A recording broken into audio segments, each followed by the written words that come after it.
ಸರ್ಕಾರ ದಯಾನಂದ್ ಅವರನ್ನ ಅಮಾನತು ಮಾಡಿರುವ ವಿಚಾರಕ್ಕೆ ಸಂಬಂಧಪಟ್ಟಂತೆ ಬಹಳ ದೊಡ್ಡ ಮಟ್ಟದಲ್ಲಿ ವ್ಯಾಪಕವಾಗಿ ಸಾಮಾಜಿಕ ಮಾಧ್ಯಮ ಮತ್ತು ಸಾರ್ವಜನಿಕವಾಗಿ ಆಕ್ರೋಶಗಳು ಕೇಳಿ ಬರ್ತಾ ಇದೆ.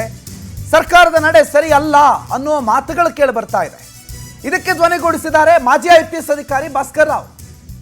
ಇದು ಕರ್ನಾಟಕ ಪೊಲೀಸ್ ಇತಿಹಾಸದಲ್ಲಿ ಅತ್ಯಂತ ಕರಾಳ ದಿನ ಅಂತ ಉಲ್ಲೇಖ ಮಾಡಿದ್ದಾರೆ.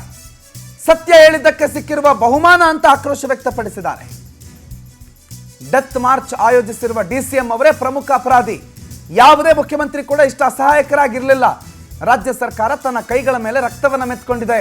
ಸರ್ಕಾರ ಈಗ ವಿಪತ್ತಿನಲ್ಲಿದೆ ಅಂತ ಭಾಸ್ಕರ್ ರಾವ್ ಟ್ವೀಟ್ ಮಾಡಿದ್ದಾರೆ. ಮತ್ತು ಬಿ ದಯಾನಂದ್ ಅವರ ಮೇಲೆ ತಗೊಂಡಿರುವಂತಹ ಈ ಕ್ರಮ ಏನಿದೆ ಆ ಸಸ್ಪೆನ್ಷನ್ ಕ್ರಮವನ್ನು ಟೀಕೆ ಮಾಡಿದ್ದಾರೆ.